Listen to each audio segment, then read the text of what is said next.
오늘 말씀 함께 보겠습니다. 사무엘상 26장 21절에서 25절 말씀입니다.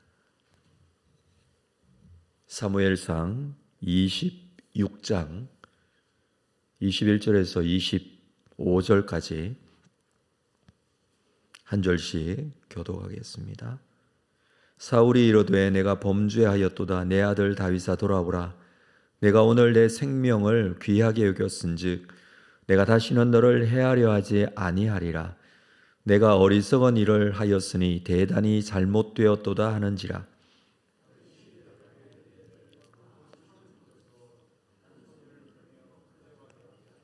여호와께서 사람에게 그의 공의와 신실을 따라 갚으시리니 이는 여호와께서 오늘 왕을 내 손에 넘기셨어되 나는 손을 들어 여호와의 기름 부음 받은 자라 치기를 원하지 아니하였음이니이다.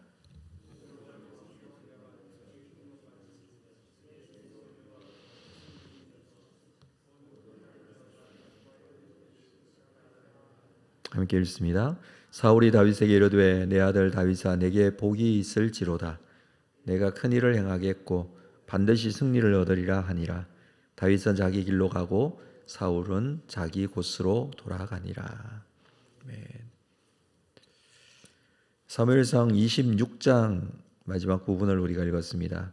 26장은 10광야에서 일어난 일을 기록하고 있습니다. 사울은 다윗을 잡으려고 군사 3천을 데리고 다윗이 있다고 하는 이 10광야로 찾아옵니다. 다윗과 함께 있던 사람이 600명이다 라고 했으니 사울이 충분히 다윗을 잡을 수 있는 군사를 데리고 온 것이죠. 그러나 오히려 다윗이 사울이 지친 곳으로 잠입하여 사울을 가까이서 죽일 수 있는 그런 상황이었지만, 그러나 다윗은 내가 여호와의 기름 부음 받은 자를 치는 것을 여호와께서 금하신 것이다 라고 하면서 죽일 수 있는 상황에서도 죽이지 않고 사울의 머리 곁에 있는 창과 물병만 가지고 옵니다. 우리는 이 내용을 읽으면서 왕의 주의가 어떻게 이 경계가 이렇게 허술할 수 있을까라고 생각하지만 성경은 이렇게 말하고 있죠. 하나님께서 사울과 그 주변의 사람들을 잠들게 하셨다. 하나님께서 잠들게 하신 것처럼 안전하게 다윗은 사울 가까이 다가갈 수 있었던 것이었죠. 그런데 바꾸어 생각하면 그렇게 잠들게 하셨으면 오히려 사울을 죽일 수 있는 상황이 더 잘 만들어진 것 아니겠습니까? 자, 그것을 결정해야 될 그 당시에 다윗은 여호와께서 기름 부으신 자를 해할 수 없다라는 분명한 입장을 가집니다. 자, 그 상황이 지나고 이후에 다윗과 사울이 대화하는 장면을 볼 수가 있는데, 오늘 본문은 이렇게 서로가 얘기하고 있는 그런 내용입니다. 아마 가운데 계곡이 있고 양쪽 높은 곳에서 서로 대화할 수 있는 그런 어떤 지형이었던 것으로 보여지는데, 여기서 다윗은 자신이 결백하고 사울의 적이 아니다라는 그 내용을 다시 한번 얘기합니다. 자신이 사울을 죽일 수 있는 그런 상황이었지만 결코 그렇게 하지 않았다는 것이죠. 이 상황이 벌써 두 번째입니다. 24장에서도 동굴에서 죽일 수 있는 그 상황이었지만 그렇게 하지 않았죠. 그래서 다윗 자신은 사울의 적이 아니고 죽일 수 있는 상황이 죽이지 않는다라는 것은 적이 아니다라는 것을 분명히 보여주는 것이다 라고 그렇게 설득하고 호소합니다. 다윗의 이 논리와 설득력 있는 이야기로 인해서 사울의 얘기가 오늘 본문에 기록이 되어 있습니다. 21절을 보면 사울이 이르되 내가 범죄하였도다. 내 아들 다윗아 돌아오라. 네가 오늘 내 생명을 귀하게 여겼은즉 내가 다시는 너를 해하려 하지 아니하리라. 내가 어리석은 일을 하였으니 대단히 잘못되었도다. 이 사울의 말입니다. 이 표현들을 보면 사울의 진심이 느껴집니다. 이때 사울의 마음은 아마 진심이었을 것입니다. 적어도 이 순간만큼은 진실했다라고 생각할 수 있습니다. 사울의 진심이라고 말하는 그의 말을 아마 그때 당시는 믿을 수 있었겠죠. 그렇다고 해서 다윗이 사울과 화해하고 돌아가서 다시 같이 지낸 것은 아니죠. 사울이 또 언제 어떻게 변할지는 아무도 알지 못합니다. 27장을 한번 보면 27장 4절에 보면 이렇게 기록하고 있습니다. 다윗이 가드에 도망한 것을 어떤 사람이 사울에게 전하매 사울이 다시는 그를 수색하지 아니하였다. 다시는 그를 수색하지 아니했다라는 것은 그전까지 계속 다윗을 수색했다는 말이죠. 가드라면 블레셋 지방인데 이스라엘에서 빠져나갔다라는 것인데 그러면 수색할 이유가 없겠죠. 이스라엘이 없으니. 그전까지는 계속해서 다윗을 잡으려고 다녔던 것입니다. 그러니까 사울의 마음은 일순간 이렇게 변할 수 있다는 것을 우리가 좀 생각을 할 수 있다는 것이죠. 다윗은 그 사실을 누구보다도 잘 알고 있었습니다.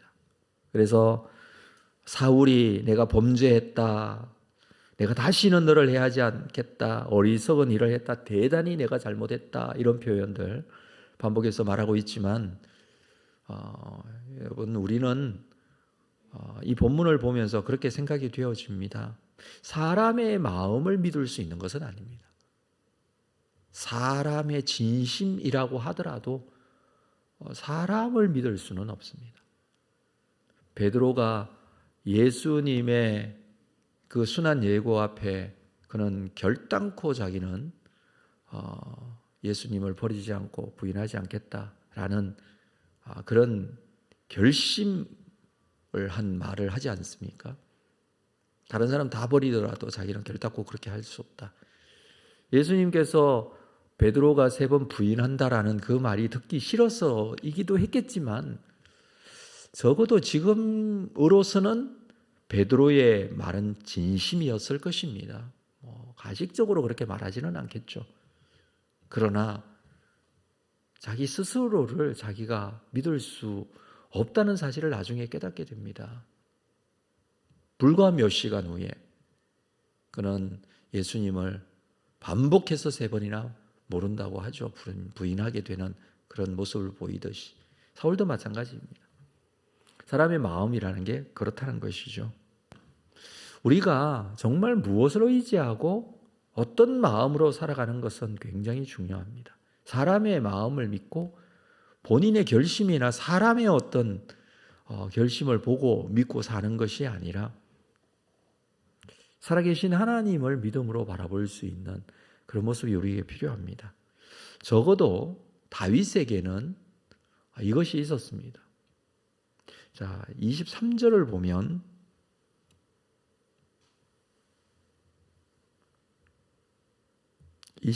한번 볼까요? 다윗은 사람을 보내서 왕이 창과 물병을 찾아가라고 하면서 이렇게 말합니다. 다윗의 말입니다. 여호와께서 사람에게 그의 공의와 신실을 따라 갚으시리니 이는 여호와께서 오늘 왕을 내 손에 넘기셨어되 나는 손을 들어 여호와의 기름 부음 받은 자 치기를 원하지 아니하였음이니이다.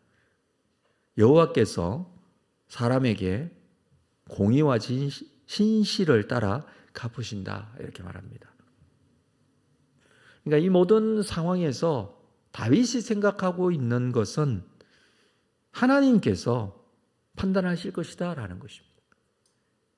하나님께서 심판하실 것은 심판하시고 하나님께서 갚으실 것은 갚으신다라는 것이죠. 사울을 죽일 수 있는 상황에서 다윗이 그렇게 하지 않은 것에 대해서 사울에게 내가 당신을 죽일 수 있는 상황에서 죽이지 않았으니 내가 잘한 것이다 라는 그런 의미의 표현을 한 것은 아닙니다.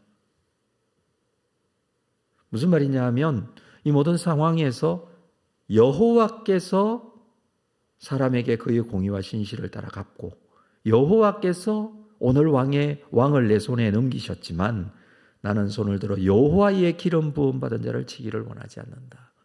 이 모든 상황에 믿어야 될 분은 하나님이시고 하나님이 보고 계시고 하나님이 판단하고 계신다라는 하나님 중심의 생각을 가지고 있습니다.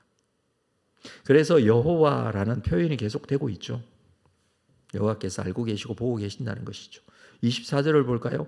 오늘 왕의 생명을 내가 중히 여긴 것 같이 내 생명을 여호와께서 중히 여기셔서 모든 환난에서 나를 구하여 내시기를 바라나이다. 왕의 손에 의해서 다윗이 잡히면 어떻게 될 그것을 두려워하고 있는 그런 상황이지 않습니까? 그러나 이 모든 것은 여호와께서 나의 생명을 중히 여겨주실 것입니다. 내가 할 수 있는 것은 왕을 죽일 수 있는 상황에서도 죽일 수 없었던 이유는 하나님께서 갚으시고 하나님께서 다 심판하시기 때문입니다. 그 표현을 이렇게 하고 있습니다. 사울의 상황은 이 모든 상황을 자신이 주도하고 자신이 만들어가고 자신이 다윗을 잡으려고 하고 있지만 다윗은 도망 다니면서도 하나님께서 이 상황의 주인이시다라는 이 믿음을 가지고 있습니다. 결국 이 내용에 대해서 사울은 25절에 사울이 다윗에게 이르되 내 아들 다윗아 내게 복이 있을지로다 이렇게 복을 빌어줍니다. 네가 큰 일을 행하겠고 반드시 승리를 얻으리라. 어떤 마음으로 이렇게 표현했는지는 모르겠지만 지금 이 상황에서는 다윗을 향하여 복을 빌고 다윗의 말이 옳다라는 인정을 해주고 있는 것이죠. 모든 상황에 하나님께서 함께 하심에 대한 그런 믿음의 고백을 한 다윗에게 이렇게 말하고 있습니다. 다윗은 자기 길로 가고 사울은 자기 곳으로 돌아가니라. 성경은 이렇게 기록을 하고 있는데 다윗과 이 사울의 개인적인 만남, 실제적인 만남은 이것이 마지막입니다. 성경에서는 사울이 하나님 앞에 버림받고 점쟁이를 찾아가는 그런 모습을 나중에 기록을 하고 있습니다. 그렇지만 이 사무엘서는 계속해서 나머지 모든 이야기는 다윗의 이야기만 진행하고 있습니다.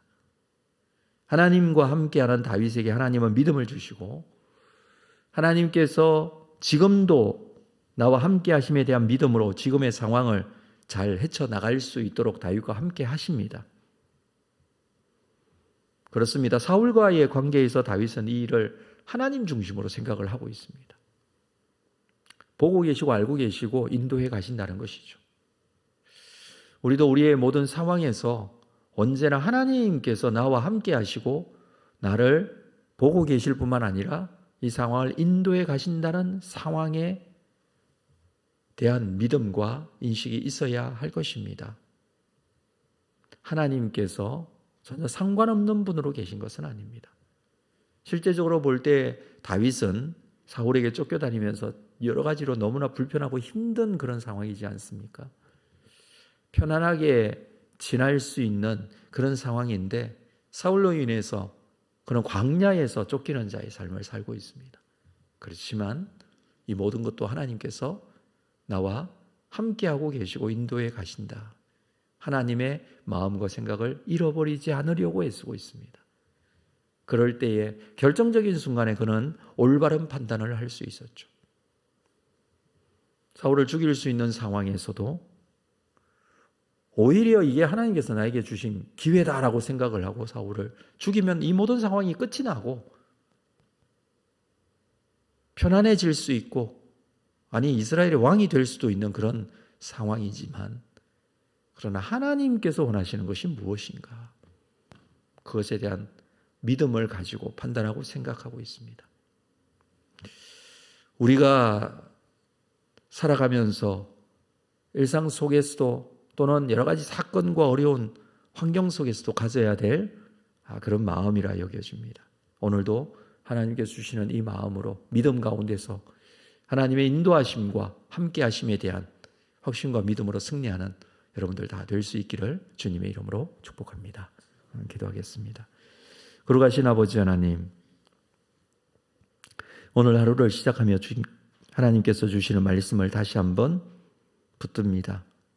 다윗과 함께 하셨던 하나님, 다윗은 이 사실을 믿고 하나님 중심으로 모든 것을 바라보고 믿음으로 고백하고 있습니다. 그의 어려움이었던 사울을 바라보면서 절망하지 않고 그 어려움 가운데 빠져버리지 않고 이 일의 중심은 하나님이시다는 생각을 가지고 하나님을 믿음으로 고백하고 있습니다.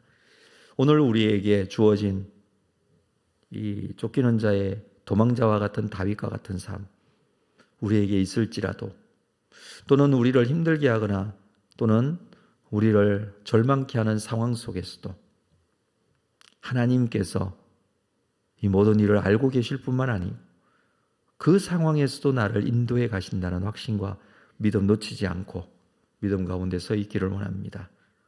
나를 이끌어 주시고 인도하여 주옵소서. 우리 가운데 함께하여 주옵소서. 그리고 신뢰하고 믿고 의지하는 귀한 믿음의 사람이 되게 하여 주옵소서. 예수님의 이름으로 기도합니다. 아멘. 하늘의